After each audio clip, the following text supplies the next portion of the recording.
Enséñame, Señor, tu palabra cada día, hazme entender tus misterios, tu revelación, porque tus mandamientos hoy son el gozo de mi corazón.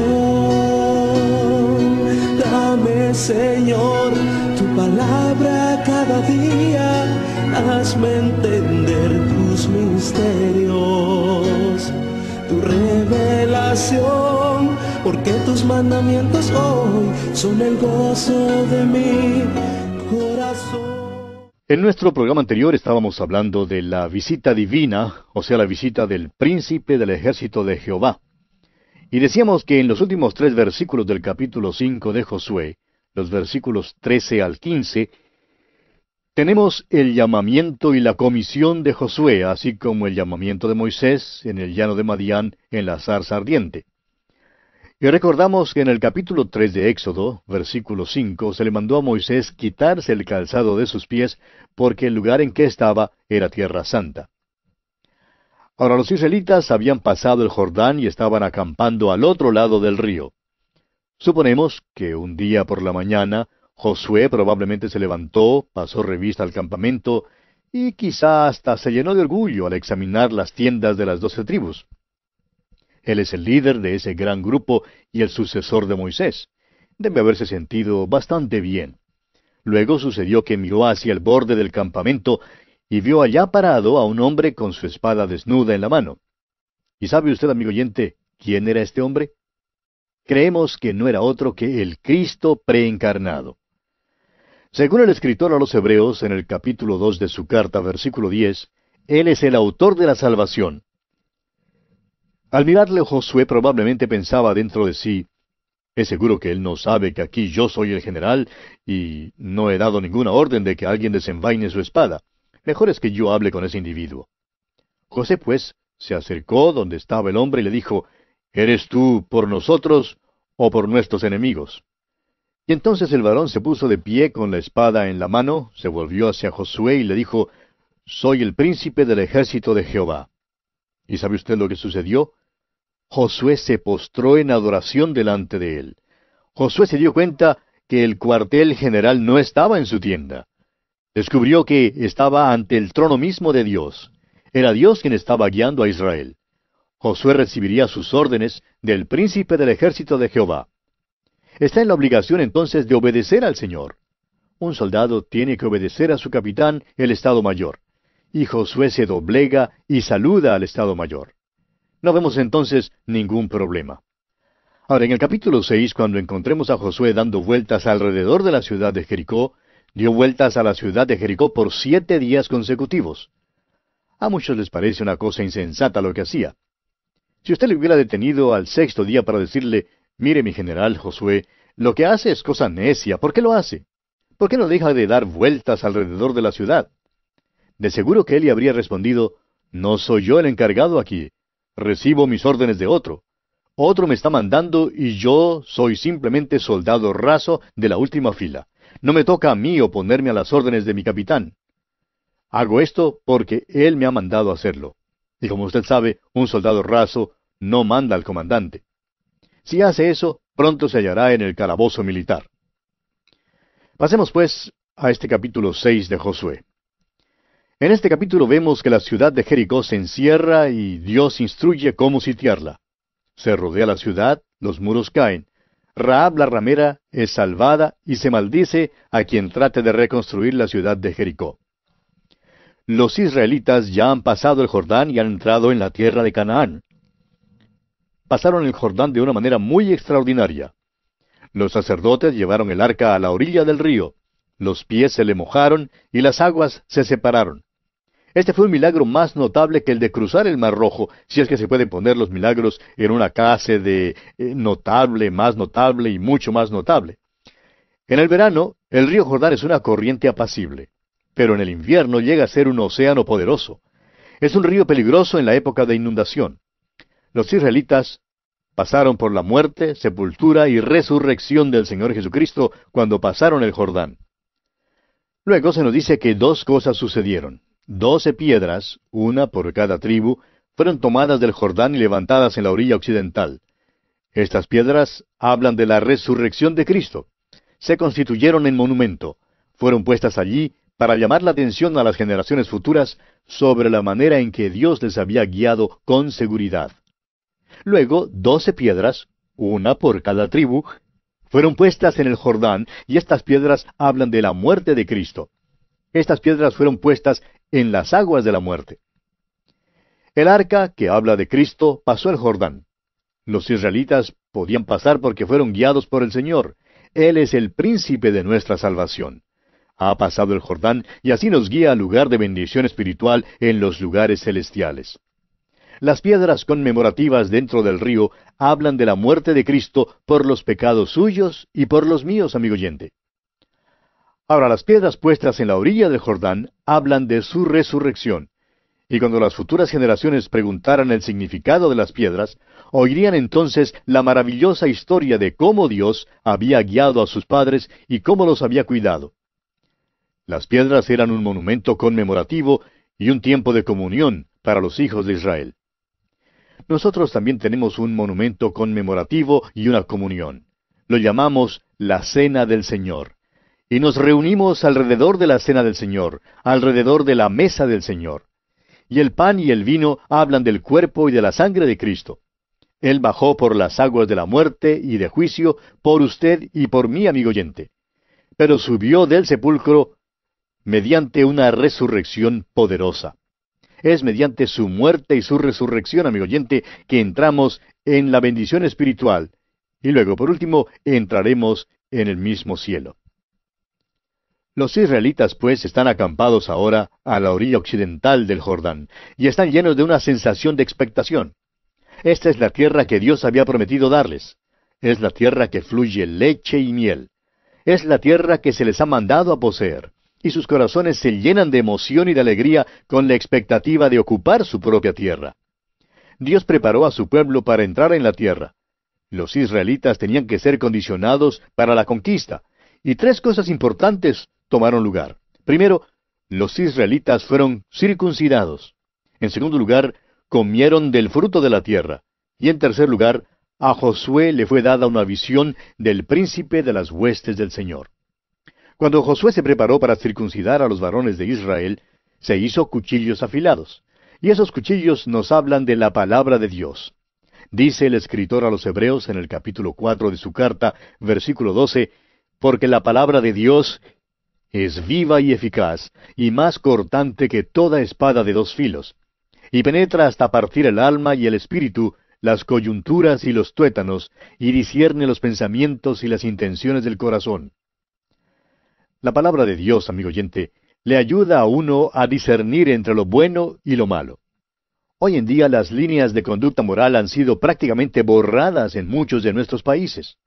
Y lo que necesitamos es volver a la moralidad bíblica, porque no puede haber bendición alguna para ninguna nación, ni para ningún pueblo, sino hasta cuando vuelvan a la palabra de Dios. Por tanto, es necesario usar los cuchillos afilados. El rito de la circuncisión era la señal del pacto que Dios hizo con Abraham. Una parte de ese pacto prometía la tierra a Israel. Ahora, a los israelitas les fue dado el fruto de la tierra para comer. Y el fruto es simbólico de la palabra de Dios. Debían dejar de comer el maná.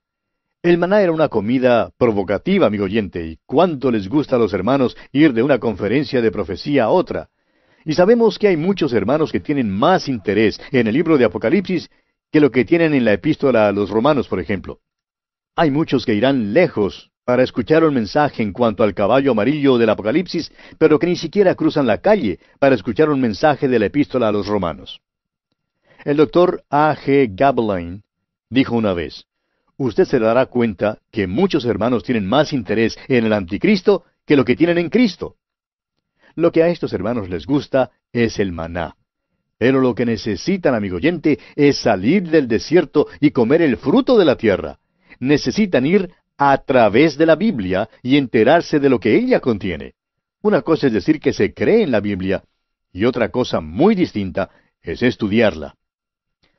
Por último, amigo oyente, a Josué le fue dada una visión del príncipe del ejército de Jehová.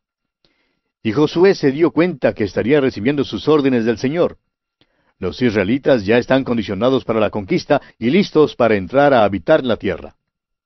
En este capítulo 6 de Josué tenemos la caída de Jericó. Josué usó ciertas tácticas para lograr sus fines, y es importante que veamos lo que Josué hizo. Avanzó hasta el corazón de la tierra, y al tomar las ciudades de Jericó y Ai, Josué dividió la tierra y luego marchó hacia el sur. Luego Josué se equivocó al hacer un pacto con los Gabaonitas. Dios expresamente le mandó que no hiciera ningún pacto con los cananeos. Ahora, debido a la desobediencia de Josué, le fue necesario conquistar a 5 reyes de los amorreos.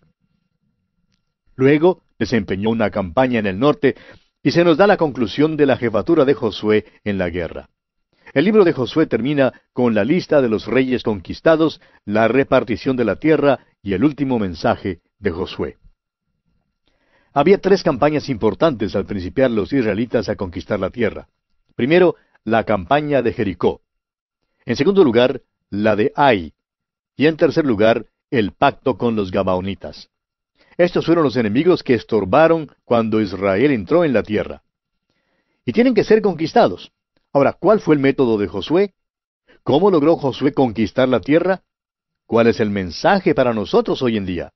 Bueno, como creyentes, tenemos 3 enemigos: el mundo, la carne y el diablo. Jericó representa el mundo, Ai representa la carne y los Gabaonitas representan el diablo. El primer enemigo que los israelitas enfrentaron fue la ciudad de Jericó. Dios hizo uso de un método muy extraño, el cual puso a los israelitas en situación de tomar la ciudad de Jericó. Los métodos usados por ellos son los mismos métodos que nosotros debemos usar. La división de la tierra es un método que ha sido empleado por los grandes generales, desde ese día hasta hoy. Dividir a los enemigos permite tomar al ejército poco a poco. Este método fue empleado en la Primera Guerra Mundial, en la Segunda Guerra Mundial en Europa y también en otras partes. Y Josué usó este mismo método.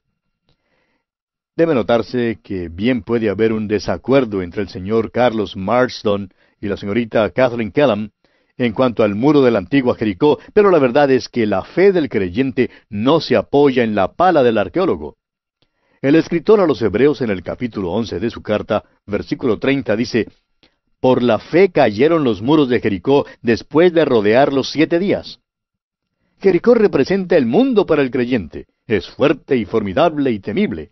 La conquista depende de la fe.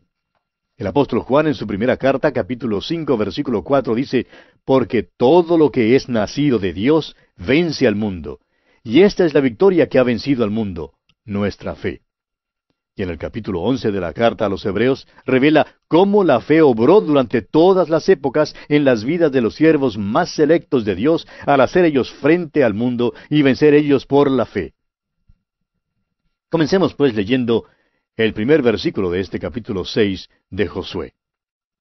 Ahora Jericó estaba cerrada, bien cerrada, a causa de los hijos de Israel. Nadie entraba ni salía. Los habitantes de Jericó se habían preparado para el ataque de los israelitas. No creían que los israelitas llegarían tan pronto como llegaron, pero cerraron la ciudad y se prepararon para el ataque. Ahora leamos los versículos 2 hasta el 4 de este capítulo 6 de Josué. Mas Jehová dijo a Josué: «Mira, yo he entregado en tu mano a Jericó y a su rey con sus varones de guerra. Rodearéis pues la ciudad todos los hombres de guerra, yendo alrededor de la ciudad una vez, y esto haréis durante 6 días. Y 7 sacerdotes llevarán 7 bocinas de cuernos de carnero delante del arca, y al 7º día daréis 7 vueltas a la ciudad, y los sacerdotes tocarán las bocinas». Llegó el día para principar la campaña. Los ciudadanos de Jericó están preparados. Hay soldados en los muros y el atalaya está en la puerta. El comandante militar y su estado mayor están dentro de la ciudad recibiendo informes desde el muro. Por fin llega la palabra: «Aquí viene el enemigo». Josué y el ejército de Israel avanzan hacia la ciudad. Delante de la procesión va el arca llevada por los sacerdotes. Los sacerdotes también llevan cuernos. Una atalaya en el muro grita: «Aquí vienen, prepárense». Parece que intentan atacar por la puerta. Y por tanto, las fuerzas de Jericó se juntan en la puerta. Están listos para la batalla en caso de que la puerta se aportille. Pero luego sucede una cosa muy extraña. De nuevo el atalaya grita, no, no van a atacar por la puerta. Se volvieron y parece que van a dar una vuelta a la ciudad. Atacarán por otro lugar. Y por tanto, creemos que el ejército adentro empieza a dar una vuelta al muro. Los israelitas dieron una vuelta al muro, pero en lugar de atacar, volvieron a su campamento. Y amigo oyente, usted puede estar seguro de una cosa. Esa noche hubo una reunión en Jericó entre el rey y los hombres militares para estudiar lo que pensaban hacer. Estaban perplejos. Al día siguiente, los israelitas volvieron a hacer lo mismo. El atalaya en el muro gritó, «¡Aquí vienen de nuevo!». Luego los israelitas dieron otra vuelta alrededor del muro y volvieron a su campamento. Todos los días durante 6 días hicieron lo mismo. Al sexto día, los del Pentágono dentro de Jericó se quemaban las cejas. El ejército adentro estaba cansado de dar una vuelta alrededor del muro. Quizá algunos de los hijos de Israel dijeron, «Lo que hacemos parece una necedad». Y si usted hubiera preguntado a Josué por qué hacía esto, probablemente le habría contestado, «Bueno, recibo mis órdenes del príncipe del ejército de Jehová. Esto es lo que me ha mandado hacer y eso es lo que estoy haciendo». Leamos ahora el versículo 5 de este capítulo 6 de Josué. «Y cuando toquen prolongadamente el cuerno de carnero, así que oigáis el sonido de la bocina, todo el pueblo gritará a gran voz, y el muro de la ciudad caerá. Entonces subirá el pueblo, cada uno derecho hacia adelante».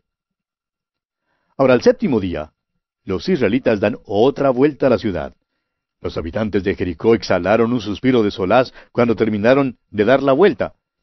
El ejército adentro del muro también ha dado su vuelta y se siente consolado de que ya está listo. Todo el mundo se sienta para descansar, cuando de repente el atalaya avisa, «Esperen un momento, van a dar otra vuelta». Por tanto, los israelitas dan otra vuelta a Jericó.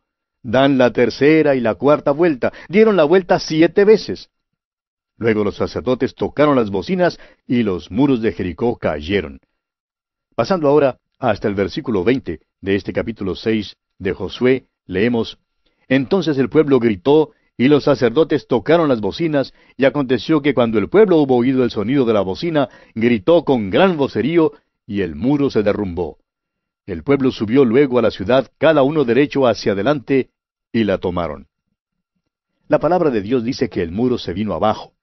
Las excavaciones en Jericó indican que esto es definitivamente cierto. Sin embargo, lo interesante de todo esto es el método que fue usado.